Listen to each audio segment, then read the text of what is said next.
இளவரசனின் அக்னி பார்வையை இனியாவால் தாங்க இயலவில்லை. தலை குனிந்தவாறே நின்றான். என்னம்மா இதெல்லாம், ஏன் இப்படி பேசுற என்றார் ராஜகோபால். நிமிர்ந்த இனியா இளவரசனின் பார்வை தன்னிடம் இருப்பதைக் கண்டு மீண்டும் தலை குனிந்தாள். இப்போ உங்க பொண்ணு என்னதான் சொல்றான்னு கேட்டு சொல்லுங்க மாமா என்றான் இளவரசன். இனியா, இது உன் லைஃப். ஸோ இதை நீ எடுத்தோம் கவிழ்த்தோம்னு முடிவு பண்ணாத. எனக்கு புரியுது, இப்போ நிறைய பிரச்சனை நடந்து போச்சு. அதனால் நீ குழம்பி போயிருக்கலாம். உன்னால் இப்போ தெளிவான முடிவு எடுக்க முடியாமல் கூட போயிருக்கலாம். அதனால் கொஞ்சம் பொறுமையாக யோசி. இப்படி திடீர்னு முடிவெடுக்காத என்றார் ராஜகோபால். ஒரு ஆழ்ந்த மூச்செடுத்த இனியா, இல்லைப்பா, எடுத்த உடனே இவ்வளோ பிரச்சனை, இந்த பேச்சை இதோட விட்டுடுங்கப்பா என்றான். இளவரசனுக்கு வந்த கோபத்திற்கு அளவே இல்லை எனலாம். அவளை ஒரு பார்வை பார்த்துவிட்டு எழுந்து, நான் வர்றேன் மாமா என்று விட்டு கிளம்பினான். அவனுடனே கூட வந்த ராஜகோபால், அவள் பேசுகிறத நீங்கள் இப்போ பெருசாக எடுத்துக்காதீங்க, அவள் கொஞ்சம் கன்ஃபியூஸாக இருக்கா என்றார். அவன் அதற்கு ஏதும் சொல்லாமல் திரும்ப நான் வர்றேன் மாமா என்று சொல்லிவிட்டு சென்று விட்டான். திரும்பி வந்த ராஜகோபால் இனியாவிடம், நீ செஞ்சது எனக்கு என்னவோ சரியா படலமா, இந்த விஷயத்தை கொஞ்ச நாளுக்கு தள்ளி போடலாம்னு நீ யோசிச்சிருந்தா அது நல்லது தான். அப்படி இல்லைன்னா நீ திரும்ப யோசிக்கணும்னு தான் நான் சொல்லுவேன். அந்த பையன் உன் மேலே ரொம்ப அன்பு வச்சிருக்கான். நான் ஏற்கனவே சொன்ன மாதிரி இது வாழ்க்கை, அதை கெடுத்துக்காத. தன் மகளுக்கு அட்வைஸ் செய்து பழக்கம் இல்லை என்பதால் அதற்கு மேல் ஏதும் கூற இயலாமல் சென்று விட்டார். தன் தந்தை சொல்லிவிட்டு சென்ற பின்பு இனியாவிற்கு தான் செய்தது சரியா தவறா என்றே தெரியவில்லை. இளவரசன் புரிந்து கொள்வான் என்றே அவள் எண்ணினாள். ஆனால் இப்போதே பிரச்சனை பெரிதாகி கொண்டே போகிறதே. ஒருவேளை முதலிலே அவரிடம் பேசி இருக்க வேண்டுமோ?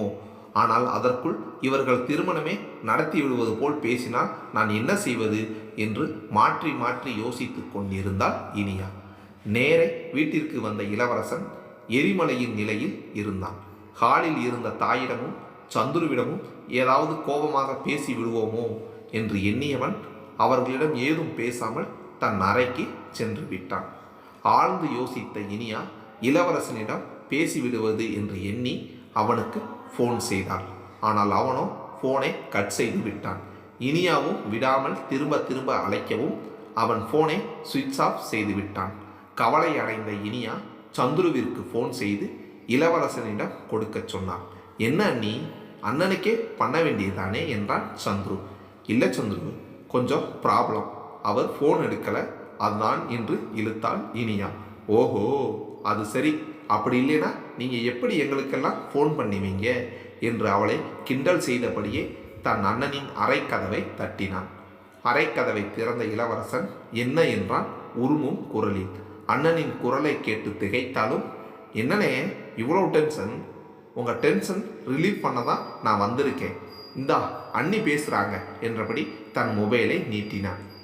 நான் யாருக்கிட்டவும் பேசலை, முதல்ல நீ கிளம்பு என்றான். சந்துருவும் சளைக்காமல், என்னண்ணே இப்படி பண்ணிக்கிட்டு, சும்மா பேசு என்று திரும்பவும் மொபைலை நீட்ட ஏற்கனவே கோபமாக இருந்த இளவரசன் அவன் மொபைலை வாங்கி ஓங்கி கீழே போட்டான். மொபைல் பார்ட்டாக உடைந்தது. சந்துருவோ அதை பார்த்து திகைக்க இளவரசன் அதை கண்டுகொள்ளாமல் கதவை ஓங்கி சாத்திவிட்டு சென்று விட்டான். சந்துருவால் சிறிது நேரம் அந்த அதிர்ச்சியில் இருந்து வெளியே வரவே இயலவில்லை. எப்படியோ அவனை சமாளித்து கொண்டு வீட்டு ஃபோனில் இருந்து இனியாவை அழைத்தான். எடுத்த உடனே உங்கள் 2 பேருக்கும் என்ன சண்டை அண்ணி என்றான். ஏன் கேட்குறீங்க சந்துரு? இல்லை, அண்ணன் நார்மலாக இவ்வளோ டென்ஷன் ஆக மாட்டார், சொல்லுங்க. அவரை ஒரு டைம் என்கிட்ட பேச சொல்லுங்க சந்துரு. ஐயோ அண்ணி, புரியாமல் பேசாதீங்க. உங்ககிட்ட பேச சொல்லி ஃபோன் கொடுத்ததுக்கு என் ஃபோன் பழிக்கடாவாக ஆயிடுச்சு, தூக்கி போட்டு உடச்சிட்டாரு என்றான். என்ன? ஆமாம், என் ஃபோனை உடச்சிட்டாரு. சொல்லுங்க, அவர் நார்மலாக இவ்வளோ டென்ஷன் ஆக மாட்டார், என்ன ஆச்சு என்று கேட்டான். இல்லை, நான் அப்புறம் பேசுகிறேன், இப்போ ஃபோனை வச்சிடுறேன் என்றவாறு இனியா ஃபோனை வைத்து விட்டான். மேற்கொண்டு என்ன செய்வது என்ற கேள்வி அவள் முன் நின்றது. ராஜகோபால் மூலமாக விஷயம் கேள்விப்பட்ட ஜோதிக்கும் பாலுவிற்கும் என்ன செய்வதென்றே தெரியவில்லை. என்னங்க இந்த பொண்ணு இப்படி பண்ணுறா? எப்படியோ ஒரு பெரிய பிரச்சனை முடிஞ்சதுன்னு நான் நினச்சிக்கிட்டு இருந்தா இப்போ இவளே பிரச்சனையாக வந்து நிற்கிறா என பாலுவிடம் புலம்பினா ஜோதி. நீ சொல்கிறது கரெக்டு தான், ஆனால் இனியா எதையும் யோசிச்சு தான் செய்வா. அவகிட்டவும் நாம் என்னன்னு பேசணும். என்னவோ போங்க, நானும் நேற்று வரைக்கும் அப்படித்தான் நினச்சிக்கிட்டு இருந்தேன். ஆனால் இப்போ அவள் இப்படி பண்ணதுலேருந்து அவள் மேலே இருந்த நம்பிக்கையே போயிடுச்சு என்றாள். இங்கே பாரு ஜோதி, இப்படி நீ புலம்புறதுனால எதுவும் நடக்க போகிறதில்ல. அதனால் மேற்கொண்டு என்ன பண்ணுறதுன்னு யோசி என்றான். அது புரியாமல் தானேங்க நான் இப்படி புலம்பிக்கிட்டு இருக்கேன் என்றான். பின்பு இருவரும் யோசித்து சந்துருவை ஃபோன் செய்து வரவழைத்தார்கள். சந்துரு வந்தவுடன் அவனுக்கு இனியா கூறியதை தெரியவில்லை என்று தெரிந்து அவர்கள் இனியா கூறியதை கூறினார்கள். பின்பு சந்துருவும் வீட்டில் தான் மொபைல் உடைந்ததை பற்றி கூறினான். அவர்கள் எவ்வளவு யோசித்தும் இந்த பிரச்சனையை எப்படி சரி செய்வது என்பதுதான் தெரியாமல் இருந்தது. பின்பு பாலுதான் நல்லதே நடக்கும்னு நம்புவோம். ஏற்கனவே ஊரில் நடந்த பிரச்சனையே பெருசு. அது நடந்து அது ஜீரணிச்சுக்கவே யாருக்கும் டைம் கொடுக்காம இவங்க கல்யாண விஷயம் பேச போய் தான் இப்போ இவ்வளோ பெரிய பிரச்சனைலாம் வந்து நிற்கிது. கொஞ்ச நாள் விட்டுடலாம். இனி நடக்கிறத வச்சு நாம் மேற்கொண்டு என்ன பண்ணலாம்னு யோசிக்கலாம். அப்படி இல்லாமல் இன்னும் இதையே பேசிக்கிட்டு இருந்தோம்னா பிரச்சனை இன்னும் பெருசாக தான் ஆகும் என்று கூறவும் மற்ற இருவரும் அதை ஏற்றுக்கொண்டனர். அடுத்த நாள் மதியம் இனியா சந்துருவிற்கு ஃபோன் செய்ய எண்ணி அவன் வீட்டிற்கு ஃபோன் செய்தார். ராஜலட்சுமி தான் ஃபோனை எடுத்தார். இனியா ஹலோ என்றார். ராஜலட்சுமியும் ஹலோ என்று கூறிவிட்டு இனியாவின் குரலை கேட்டு அதற்கு மேல் ஏதும் பேச இயலவில்லை. அத்தை, ஏன் அத்தை என்கிட்ட பேச மாட்டேங்கிறீங்க? நான் உங்களை அத்தைன்னு கூப்பிடுறது தான் உங்களுக்கு பிடிக்கலைன்னா நான் வேணும்னா அப்படி கூப்பிடலை, ஆண்டினே கூப்பிடுறேன் என்றார். அப்படியெல்லாம் இல்லைம்மா, நீ எனக்கு இவ்வளவு பெரிய தண்டனை எல்லாம் கொடுத்துடாத என்றார். இப்படியெல்லாம் பேசாதீங்க ப்ளீஸ் என்றார் இனியா. ஏற்கனவே என் பையன் என்கிட்ட பேசாமல் எனக்கு தண்டனை கொடுத்துக்கிட்டு இருக்கான். நீயும் எனக்கு தண்டனை கொடுக்காதம்மா என்றான். அப்படியெல்லாம் இல்லை என்றாள் இனியா. அப்படின்னா நீ முதல்ல என்ன அத்தைன்னு கூப்பிடு. சரி அத்தை, அந்த பேச்சை முதல்ல விடுங்க. சந்துரு இருக்காரா? அவரை கொஞ்சம் என் ஹாஸ்பிட்டல் வர சொல்கிறீங்களா என்றான். ஏமா இந்த கல்யாண பேச்சு இப்படி ஆச்சுன்னா நீ எங்களை ஒதுக்கிடுவியா? உன்னை யாருன்னே தெரியாதப்ப கூட உன்னை எனக்கு பிடிச்சிருந்தது. நீ என் அண்ணன் பொண்ணுன்னு தெரிஞ்ச உடனே இன்னும் ரொம்ப சந்தோஷப்பட்டேன். ஜோதிக்கும் கல்யாணம் ஆகாமல் இருந்திருந்தா உங்கள் 2 பேரையும் என் வீட்டு மருமகளை ஆக்கி இருக்கலாம்னு கூட நினச்சிருந்தேன். ஆனால் நாம் நினைக்கிறது எல்லாம் நடக்கிறது இல்லைம்மா. இந்த கல்யாண பேச்சு நின்றுட்டதால் நீ என் அண்ணன் பொண்ணு இல்லைன்னு ஆகிடுமா? எனக்கு பொண்ணு இல்லாத குறைய தீர்க்க வந்தவங்கன்னு உங்களைத்தான் நான் நினச்சிருந்தேன். அந்த எண்ணத்தை கலைச்சிடாதம்மா என்றார் ராஜலட்சுமி. என்னத்தை நீங்கள் இப்போ ஏன் இவ்வளவு எமோஷனலாக ஆகுறீங்க? இப்போ என்னாச்சுன்னு இப்படி பேசுகிறீங்க? நீங்கள் சொன்ன மாதிரி எந்த பிரச்சனை எப்படி இருந்தாலும் நான் உங்கள் அண்ணன் பொண்ணு தான். அதில் எந்த மாற்றமும் இல்லை. இந்த பிரச்சனைனால நமக்குள்ளே இருக்கிற உறவில் எந்தவித மாற்றமும் இருக்காது அத்தை. பட் நீங்கள் இப்படி ஃபீல் பண்ணியெல்லாம் பேசாதீங்க ப்ளீஸ் என்றால் இனியா. அப்போ நீ இங்கே வந்து சந்துருவை பார்க்கறத விட்டுட்டு ஏன் அவனை அங்கே வர சொல்கிற? இல்லை அத்தை, டைம் இல்லை அங்கே வர. அதான் சந்துருவை லஞ்ச் பிரேக்கில் வர சொல்லலாம்னு என்றான். நீ இப்போ சொன்ன எல்லாம் உண்மைனா நீ இங்கே வந்துட்டு போ என்றார். திரும்ப எத்தனை முறை சொன்னாலும் ராஜலட்சுமி அதை ஏற்காததால் அவளே வருகிறேன் என்று ஒத்துக்கொண்டாள். 12:30 மணி போல் இளவரசன் வீட்டிற்கு சென்ற இனியா பயந்து கொண்டேதான் சென்றாள். தன் மேல் இருந்த கோபத்தால் போனை உடைத்தவன் தான் கிடைத்தால் என்ன செய்வானோ என்றுதான். சந்துருதான் அவளை வரவேற்றான். உடனே அவள் அத்தையும் வந்து அவளை வரவேற்றார். இனியா சந்துருவிடம் ஒரு புது மொபைல் பாக்ஸை நீட்டினார். சந்துரு என்ன இதெல்லாம் என்று கேட்டான். பார்த்தா தெரியல? அது தெரியுது, அதான் எதுக்குன்னு கேட்குறேன். ப்ளீஸ் சந்துரு, எந்த ஆர்கியூமெண்ட்ஸும் வேண்டாம். நீங்கள் இதை வாங்கிக்கிட்டாதான் எனக்கு கொஞ்சம் ரிலீஃபாக இருக்கும் ப்ளீஸ் என்றான். சந்துருவால் அதற்கு மேல் ஏதும் கூற இயலவில்லை. சரி என்று வாங்கி கொண்டான். இதை அனைத்தையும் ராஜலட்சுமி அமைதியாக பார்த்து கொண்டிருந்தார். சரியத்தை, நான் கிளம்புறேன் என்றாள் இனியா. என்ன இது, இப்போதான் வந்த, அதுக்குள்ளே கிளம்புறேன்னு சொல்கிற? இல்லத்த, நான் தான் ஏற்கனவே சொன்னேன் இல்லை, நீங்கள் ஃபீல் பண்ணீங்கன்னு தான் நான் வந்தேன். எனக்கு திரும்ப 2 மணிக்கு ஒரு அப்பாயின்மெண்ட் இருக்குது என்றான். சரி, 2 மணிக்கு தானே, நீ இங்கே சீக்கிரமாக சாப்பிட்டுட்டு மட்டும் போயிடு.